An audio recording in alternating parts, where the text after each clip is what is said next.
nós distribuímos as cargas ao redor, dentro de uma estrutura geométrica, e que essa estrutura pode ser pensada de maneira mais simplificada, de uma esfera, e de maneira um pouco mais concentrada nas superfícies pontiagudas, agora nós temos que imaginar como isso tudo pode ser usado, tá? De maneira geral, tá? De maneira geral, eu já falei para vocês um exemplo do para-raio.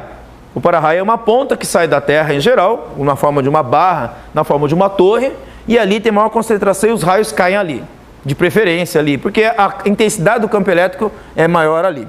Mas e se a superfície não tivesse a característica pontiaguda? Tá? E se a superfície for esférica? Aí você vai ter uma distribuição de campo elétrico uniforme também.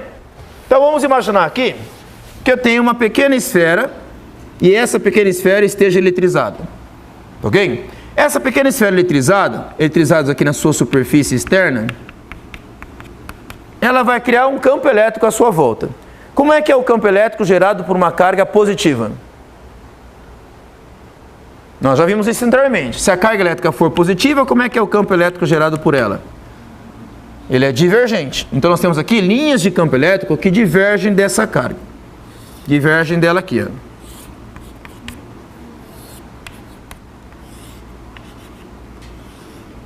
Certo? Professor, mas você pode imaginar, e se isso for uma esfera e não for uma carga na forma de um ponto? Imagine que fosse uma bola, não com tamanho tão pequeno, mas tivesse um tamanho razoável. Como é que seria o campo elétrico lá dentro da esfera? Você pode imaginar. Tá? Porque eu desenho aqui o campo elétrico aonde?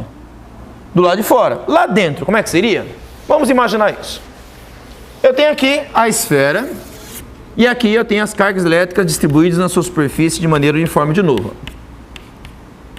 Vamos imaginar que cada uma dessas cargas cria um campo elétrico, tanto para fora quanto para dentro. Essa carga positiva aqui, ó, ela vai gerar um campo para lá, nessa direção, e um campo para cá, nessa direção. Tá vendo aqui, ó? Tá desenhando um vetor aqui, ó, nessa direção. E um vetor divergente aqui, ó. Eu tenho um vetor divergente aqui e um vetor divergente dessa carga positiva, certo? Todo mundo entendeu? Tá, o que vai acontecer com essa carga positiva aqui? A mesma coisa. Desenhar de outra cor aqui, ó. Vai desenhar um campo elétrico divergente para cá, certo? E um campo elétrico divergente para cá, ó. Certo? Mas esses dois vetores, como é que eles estão entre si? Esse vetor aqui e esse vetor aqui, como é que eles estão em relação ao outro? Opostos. Como essa carga tem o mesmo valor que aquela e essa distância é a mesma que essa, o que esses dois vetores vão fazer entre si? Vão se anular. E isso anula isso. Certo? Aqui está para fora, não anula, certo? Mas aqui dentro esses dois vetores se anulam. Vamos olhar agora essa outra carga aqui. Essa daqui, ó. O que ela vai fazer? Ela vai criar um campo elétrico divergente dela, para o lado de dentro, e aqui divergente dela, para o lado de fora, certo? Da esfera. A mesma coisa vai acontecer com essa outra carga positiva aqui, ó. Vai criar um campo elétrico divergente dela para o lado de dentro da esfera e divergente dela para o lado de fora da esfera. De novo, para o lado de dentro, o que esses dois vetores vão fazer? Se anular de novo.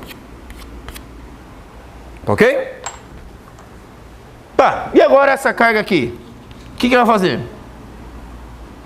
Mesma coisa, divergir dela para o lado de dentro da esfera, divergir dela para o lado de fora da esfera, certo?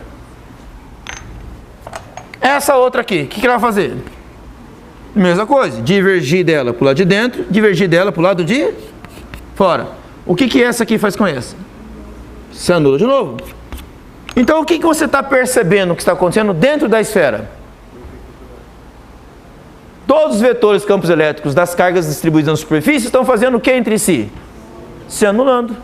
Então no final, aqui dentro, o campo elétrico resultante lá dentro será igual a quanto? Zero.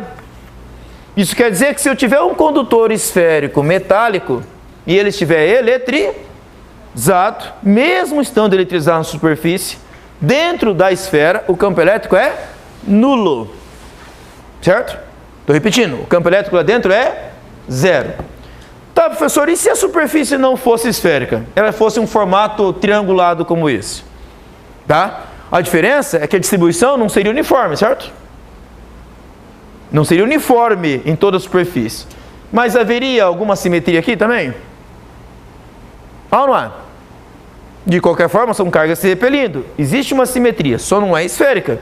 Mas lá dentro, de qualquer forma, o que aconteceria com o campo elétrico? Iria se anular. Da mesma forma aqui.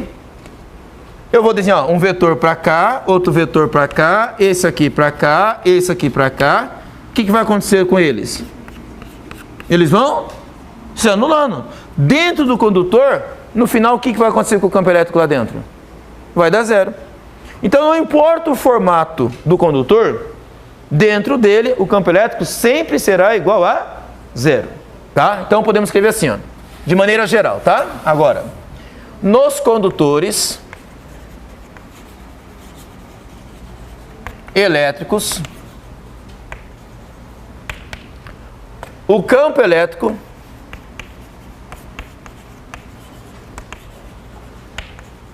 resultante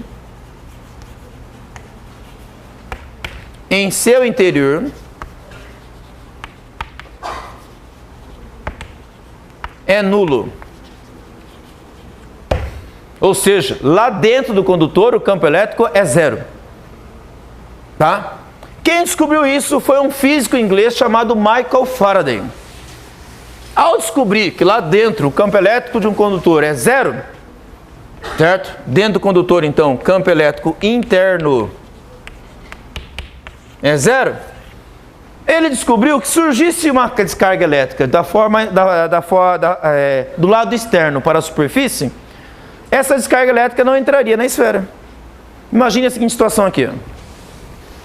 Imagine que eu tenho aqui um objeto metálico, ok? E aí eu tenho aqui uma placa eletrizada. Vamos imaginar que eu tenho uma placa eletrizada toda positivamente desse lado aqui. Tá? E do lado de cá eu coloco uma placa eletrizada negativamente.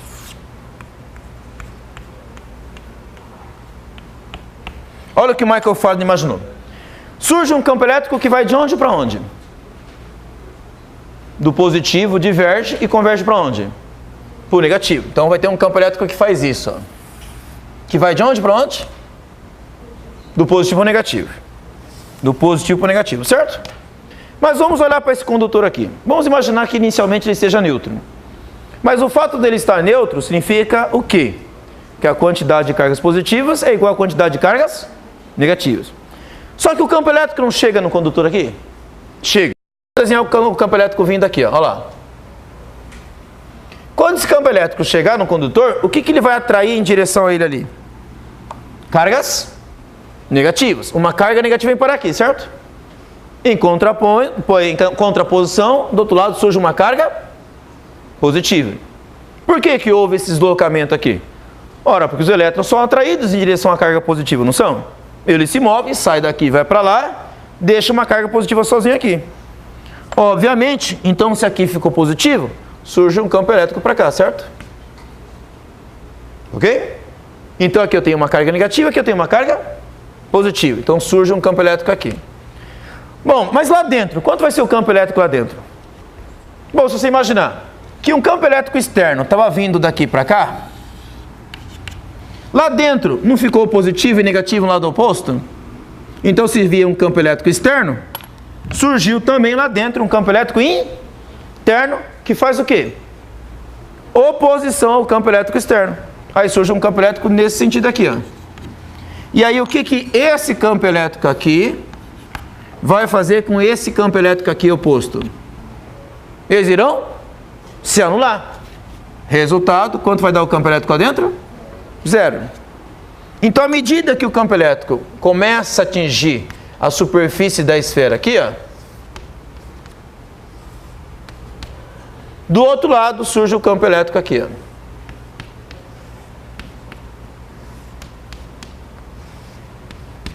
Porque de um lado vai se polarizando negativamente e do outro lado vai se polarizando positivamente. Mas ele vai polarizando tanto o negativo de um lado quanto o positivo do outro para exatamente anular o campo elétrico lá dentro. Então no final, lá dentro o campo elétrico vai ser igual a zero. Esse efeito que a gente acabou de ver aqui, de produzir um campo elétrico interno no condutor igual a zero, nós chamamos isso aqui de blindagem eletrostática.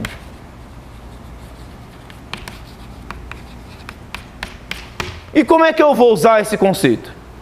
Simples. Imaginem que isso aqui seja um carro com uma carcaça metálica. E em cima de você tem uma nuvem. Debaixo de você tem a terra. Seguinte cena. Está aqui em cima de você, ó. Nuvem. Terra. E entre a nuvem e a terra tem o teu carro.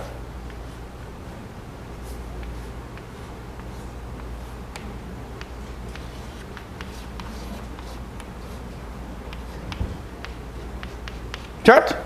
Como é que é a carcaça do teu carro? Ela é condutora ou não condutora? Condutora. Tá, o que vai começar a acontecer? Vamos imaginar que a nuvem ficou negativa na sua base. Como é que fica a superfície da Terra debaixo da nuvem? Fica positivo. Aqui vai ficando positivo. Certo? Surge o quê? Um campo elétrico, que vai de onde para onde? Positivo ou negativo. Surge aqui um campo elétrico aqui, ó. Olha o campo elétrico surgindo aqui, certo? O que vai acontecer com o carro? Ele vai polarizar. Aqui em cima começa a ficar positivo e os elétrons descem para cá, tá vendo? Pela parte de baixo do carro. Então, o que vai acontecer com a parte de baixo do carro? Vai eletrizando negativamente. O que vai acontecer com a parte de cima do carro? Vai acumulando cargas positivas. Mas quanto que é o campo elétrico lá dentro do carro? Zero. Então vai surgir um campo elétrico daqui para o fundo do carro. Olha as linhas de campo elétrico aqui, ó. Saindo do chão, indo para onde? Para a parte de baixo do carro, né? E onde surgem as linhas depois? Da lataria de cima do carro para onde? Para a nuvem.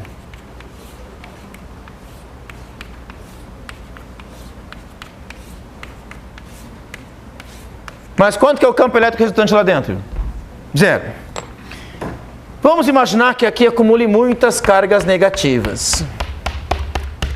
Aqui vai acumulando muitas cargas positivas. Muitas cargas negativas. Muitas cargas positivas. O campo elétrico vai ficando cada vez mais forte, mais intenso, não vai? Uma hora o que pode acontecer com os elétrons aqui? Saírem daqui, não pode? Na forma de uma faísca, não pode? Na hora que os elétrons saírem daqui na forma de uma faísca, para onde essa faísca vai? Vai para a superfície metálica aqui, não vai? Quando os elétrons caírem aqui, esse jato de elétrons vierem para cá, esse monte de elétrons virarem para cá, eles vão para onde? Vão para o lado de dentro? Não, porque quanto que é o campo elétrico lá dentro? O campo elétrico é zero. O campo elétrico produz força, só que lá dentro quanto vai ser a força? Então os elétrons não são puxados para dentro. Então eles vão correr por onde? Pela superfície. Olha por onde os elétrons vão correr, tá vendo aqui? Ó? Os elétrons vão correr todos pela superfície externa do condutor, certo? Vão se acumular aqui, não vão? A hora que se acumular aqui, o que vai acontecer? Vai surgir uma nova faísca. De onde para onde? Do lado esquerdo do condutor, em direção a onde? A outra placa do lado de lá. Então um raio ou uma faísca surge desse lado, percorre a superfície externa do condutor. Por que não vai para dentro? Porque não tem campo elétrico lá dentro. Não tem atração para o lado de dentro. Não tem repulsão para o lado de dentro. Não tem força para o lado de dentro. Então não se move. Percorre a superfície externa, surge do outro lado. Quanto que é o campo elétrico lá dentro? Quanta carga elétrica para dentro? Nada. Vamos pensar aqui de novo? Um raio acontece. Bateu na superfície do carro. O que vai acontecer com esse raio? Vai para dentro do carro? Por que não? Porque o campo elétrico lá dentro é zero. Então para onde vai esse raio? Ele vai correr pela superfície do carro e vai tentar ir para onde? Para o chão. E aí vai surgir raios aqui, ó, do carro para o chão. Resultado, o que aconteceu lá dentro do carro? Nada. Então se você estiver dentro de um carro e um raio cair sobre o carro, o que vai acontecer com você? susto, certo? Você vai levar um susto. Vai fazer barulho, vai fazer brilho, certo? Ok? Certo? Se você der tempo para gritar, fique feliz porque você gritou. Porque você está vivo, certo? Ok? Se você fosse morrer, você não ia ter tempo de gritar, certo? Ok, tá? Então, pessoal, fique dentro do carro. Se um dia tiver caindo raio, muita tempestade, o lugar mais seguro que você tem é dentro do carro. Por causa da blindagem eletrostática, como a gente falou. É o lugar mais seguro. As pessoas erroneamente pensam que é por causa dos pneus. Não tem nada a ver com os pneus. O que protege você é a estrutura do carro ser uma estrutura metálica. É isso que faz o campo elétrico lá dentro ser zero. Tá? Se estiver dentro do ônibus, dentro de um carro, é um lugar extremamente seguro, que o raio, se ele cair sobre a estrutura metálica, ele corre para a superfície externa. Ok? Só para exemplificar uma aplicação disso também, e isso não é culpa se a operadora for TIM, tá? Ok? Tá? A pessoa fala que tinha desgraça, né? Ok? Mas nem sempre é culpa da operadora. Se você estiver dentro de um elevador, por exemplo, o elevador não é todo metálico, você pode perceber com uma dificuldade de você fazer uma ligação telefônica de celular, tá ok? É grande, dificuldade enorme. Por que que lá dentro você não pega o sinal do celular? Porque a estrutura é metálica, certo?